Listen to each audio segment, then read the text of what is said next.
بسم اللہ الرحمن الرحیم۔ السلام علیکم ناظرین، میرا نام ہے طاہر مقصود چینا اور میرے ساتھ ہیں ملک عبداللطیف صاحب ریپبلک پالیسی .com کے پلیٹ فارم سے۔ ریپبلک پالیسی نے مختلف اوقات میں سروے کروایا پولیٹیکل پارٹیز کی پاپولرٹی کو لے کر، کے پی کے حلقہ ڈسٹرکٹ وائز اور حلقہ جاتی سیاست جو ہے اس کے بارے میں کیا وہاں سے فیڈ بیک آیا، نتائج کیا ہے، اس کے لیے میں گزارش کروں گا ملک عبداللطیف صاحب سے کہ مجھے اور ناظرین کو بتائیے۔ جی شکریہ جو صاحب۔ بسم اللہ الرحمن الرحیم، اللہم صلی علی محمد و آل محمد۔ جی ناظرین، جو قومی اسمبلی کے حلقہ جات ہیں ان کا ڈسٹرکٹ وائز جو اوور ویو ہے وہ آپ لوگوں کی خدمت میں پیش کرتے ہیں۔ تو کے پی کے میں جب ہم جاتے ہیں، جب ہم نے سروے کروایا اور وہاں کے جو نتائج سامنے آئے تو وہاں پہ 6 مختلف ٹرینڈ نظر آئے ہمیں۔ سب سے پہلے ہم لیتے ہیں ہری پور کو، تو وہاں پر پی ٹی آئی کا مقابلہ پی ایم ایل این کے ساتھ، اور جب آتے ہیں مالاکنڈ میں تو وہاں پہ پی ٹی آئی کا مقابلہ جو ہے وہ جماعت اسلامی، مسلم لیگ نون اور پاکستان پیپلز پارٹی کے ساتھ ہے۔ جب پشاور ویلی میں آتے ہیں تو وہاں پر پی ٹی آئی کا مقابلہ جو ہے وہ اے این پی اور پاکستان پیپلز پارٹی کے ساتھ ہے۔ جب سینٹرل کے پی کے میں آتے ہیں جس میں کوہاٹ ڈویژن ہے تو وہاں پی ٹی آئی کا مقابلہ اے این پی اور جے یو آئی ایف کے ساتھ ہے۔ ساؤتھ میں جب جاتے ہیں ڈیرہ اسماعیل خان اور بنو کی طرف تو وہاں پی ٹی آئی کا مقابلہ جو ہے وہ جے یو آئی ایف کے ساتھ ہے۔ اور اسی طرح جب فاٹا میں جو سابقہ ایکس فاٹا ہے، اب تو وہ کے پی کے کا حصہ ہے، وہاں پی ٹی آئی کا جو مقابلہ ہے وہ جے یو آئی ایف اور جماعت اسلامی کے ساتھ ہے۔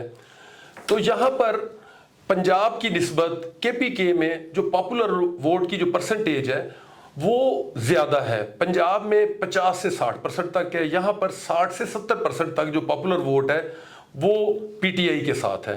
اور پورے کے پی کے میں آپ کو یہی ٹرینڈ نظر آئے گا کہ ہر جگہ پہ پی ٹی آئی مین کنٹینڈرز ہے اور اس کے ساتھ مقابلے کے لیے کسی جگہ پہ پی ایم ایل این ہے، کسی جگہ پہ اے این پی ہے، پیپلز پارٹی ہے، جماعت اسلامی ہے، یا کہیں پہ جے یو آئی ایف ہے۔ تو وہاں پہ آپ کو اوورآل جو پولیٹیکل ویو ہے اس وقت وہ آپ کو پی ٹی آئی کی ہی نظر آتی ہے۔ میں یہاں پہ ناظرین کو یہ بتاتا چلوں کہ کے پی کے میں جو پولیٹیکل ویو ہے اس کی خاصی اہمیت ہے۔ 2002 کے الیکشن میں یا اس وقت وہاں ایم ایم اے کی ویو تھی اور ایم ایم اے نے جیتی اور انہوں نے گورنمنٹ بنائی۔ اب اس وقت بلکہ 2013 2018 کے الیکشن اور اب جو 2024 میں ہونے جا رہے ہیں تو وہاں پر جو ویو ہے وہ پی ٹی آئی کے حق میں ہے۔ تو اس وجہ سے ہر جگہ پہ پی ٹی آئی جو ہے وہ مین کنٹینڈرز آپ کو نظر آتی ہے۔ اب جو ہمارے میتھوڈالوجی ہے، ریپبلک پالیسی نے جو سروے کروایا وہ ہماری ویب سائٹ پر موجود ہے، وہاں سے جا کے آپ پوری ڈیٹیل میں دیکھ سکتے ہیں۔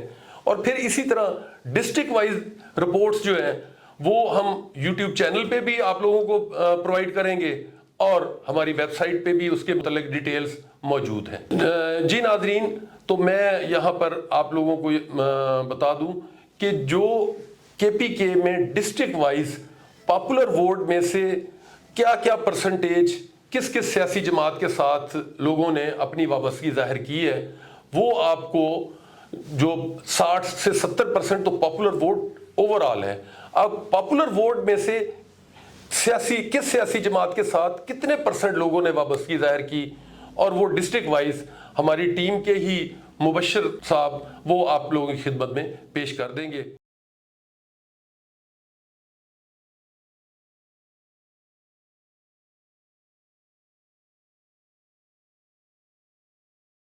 بسم اللہ الرحمن الرحیم۔ السلام علیکم ناظرین مبشر ندیم ریپبلک پالیسی کے پلیٹ فارم سے آپ کی خدمت میں حاضر ہیں۔ امید کرتا ہوں کہ آپ سب لوگ خیر خیریت سے ہوں گے، اللہ تعالیٰ آپ کو اپنے حفظ و امان میں رکھے۔ ناظرین، ریپبلک پالیسی نے ضلع کی سطح پہ حلقہ جاتی سیاست کا ایک کمپریہنسو سروے کروایا پورے پاکستان میں، جس کے پہلے مرحلے میں ہم نے پنجاب کو کور کیا، اس کے بعد صوبہ خیبر پختونخوا کے چند اضلاع کیے. آج بھی صبح خیبر پختونخوا کا ایک ضلع ڈسکس کرنے جا رہے ہیں. ضلع ڈسکس کرنے سے پہلے میری آپ سب لوگوں سے گزارش ہے کہ اگر ابھی تک آپ نے ہمارا چینل سبسکرائب نہیں کیا تو مہربانی فرما کے ہمارے چینل کو سبسکرائب کریں اور کمنٹ سیکشن میں جا کے اپنی بہترین رائے سے ہمیں مستفید فرمائیں تاکہ ہم اپنی کریکشن کریں اور اپنے پروگرام کو مزید بہتر کر سکیں. بہتری کی گنجائش ناظرین ہمیشہ رہتی ہے, کوئی چیز بھی پرفیکٹ نہیں ہوتی, تو آپ کی آراء کو ہم مقدم جانیں گے, محترم جانیں گے اور اس کا خیر مقدم کریں گے. ناظرین آج کا جو ضلع ہے وہ ضلع کرم ہے. ضلع کرم سے پہلے کرم ایجنسی تھی. میں آپ کو پہلے بتا چکا ہوں کہ کرم ایجنسی جو ہے یہ فاٹا میں مرج تھے, 6 حلقے تھے. وہاں سے ڈیلیمیٹیشن آف 2023 کے مطابق حلقے جو ہیں قومی اسمبلی کے 266 ہیں, 6 حلقے کم ہوئے ہیں, پہلے 272 تھے 2018 میں. ضلع کرم کی ہم بات کریں تو ڈیلیمیٹیشن آف 2023 کے مطابق اس کا حلقہ 37 ہے ابھی کا, جو الیکشن کمیشن نے فائنل کیا ہے. تو ضلع کرم میں اگر ہم قبیلوں کی بات کریں, ذاتوں قوموں کی بات کریں تو بنگش ہیں, توری ہیں, اورکزئی ہیں اور سید ہیں. اور اگر یہاں پہ ہم الیکشن کے نتائج کی بات کریں جو 2018 کی میں بات کروں گا, یہاں پہ 2 قومی اسمبلی کے حلقے تھے جب یہ فاٹا کا حصہ تھا. تو اس میں پرانا حلقہ تھا 45 اور دوسرا این اے کا جو حلقہ تھا وہ 46 تھا. 2 حلقے تھے. پہلے حلقے سے منیر خان اورکزئی تھے, متحدہ مجلس عمل کے پلیٹ فارم سے انہوں نے الیکشن لڑا اور انہوں نے 16,000 سے زائد ووٹ حاصل کیے اور وہ کامیاب قرار پائے. دوسرے نمبر پہ اگر ہم بات کریں تو سید جمال تھے, انہوں نے پاکستان تحریک انصاف کے پلیٹ فارم سے الیکشن لڑا اور 13,000 سے زائد ووٹ حاصل کیے. اسی طرح اگر ہم تیسرے کینڈیڈیٹ کی بات کریں, تیسرے نمبر پہ آنے والی پولیٹیکل پارٹی کی بات کریں تو وہ فخر زمان خان تھے. انہوں نے آزاد حیثیت سے الیکشن لڑا اور 11,000 سے زائد ووٹ حاصل کیے. ناظرین یہ حلقہ 45 تھا جب کرم ایک ایجنسی تھی, یہاں پہ 2 حلقے تھے. دوسرے حلقے کی بات کریں تو یہاں سے این اے 46 کی ہم بات کریں تو ساجد حسین توری صاحب تھے, پاکستان پیپلز پارٹی کے امیدوار. انہوں نے 21,000 سے زائد ووٹ حاصل کیے اور یہ کامیاب قرار پائے. دوسرے نمبر پہ سید اقبال میاں پاکستان تحریک انصاف کے امیدوار تھے, انہوں نے 17,000 سے زائد ووٹ حاصل کیے. تیسرے نمبر پہ سید ارشاد حسین تھے, یہ آزاد حیثیت سے انہوں نے الیکشن لڑا اور انہوں نے 16,900 سے زائد ووٹ حاصل کیے. ناظرین ضلع کرم جو ہے یہ ابھی ایک ضلع ہے, ایک ہی حلقہ ہے قومی اسمبلی کا. 2018 میں یہ چونکہ فاٹا کا حصہ تھا تو یہاں پہ قومی اسمبلی کے 2 حلقے تھے. اگر ہم پرسنٹیج کی بات کریں پاپولر اور ٹریڈیشنل ووٹ کی, جیسا کہ آپ کو پہلے بتایا جا چکا ہے کہ ہماری والنٹیئرز ٹیموں نے, ریپبلک پالیسی کی والنٹیئرز ٹیموں نے یونین کونسل کی سطح پہ جا کے سروے کے بارے میں لوگوں سے انفارمیشن لی, ان سے ان کی آراء لی, لوگوں سے ان کی وابستگی کا پوچھا. سوال یہ پوچھا گیا کہ 8 فروری 2024 کو آپ کس سیاسی جماعت کو ووٹ دیں گے, تو انہوں نے اپنی آزادانہ رائے کا اظہار کیا اور اپنی سیاسی وابستگی بتائی اور بتایا کہ ہم کس کو ووٹ دیں گے. تو اگر ہم پاپولر ووٹ کی بات کریں تو یہاں پہ 50% پاپولر ووٹ ہے اور 50% ہی یہاں پہ ٹریڈیشنل ووٹ ہے. ناظرین اگر ضلع کرم کے پاپولر ووٹ کی ہم بات کریں جو 50% ہے, اس کو بائفرکیٹ کریں, تقسیم کریں مزید سیاسی جماعتوں میں کہ سیاسی جماعتوں کی سٹینڈنگ کیا ہے, ان کی شیئرنگ کیا ہے, ان کا حصہ کیا ہے, ان کی پرسنٹیج کیا ہے, تو یہاں پہ بھی پاکستان تحریک انصاف 51% کے ساتھ سر فہرست ہے.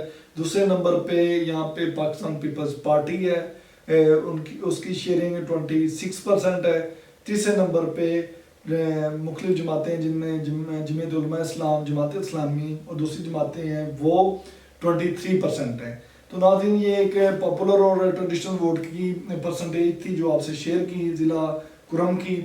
ہماری ٹیموں نے جو ٹارگٹ کیا تھا یا ریپبلک پالیسی نے جو ٹارگٹ کیا تھا وہ یوتھ تھی. یوتھ پاکستان کے ٹوٹل پاپولیشن کل آبادی کا 45% نوجوان ہیں جن کی عمر 18 سال سے لے کے 35 سال ہے.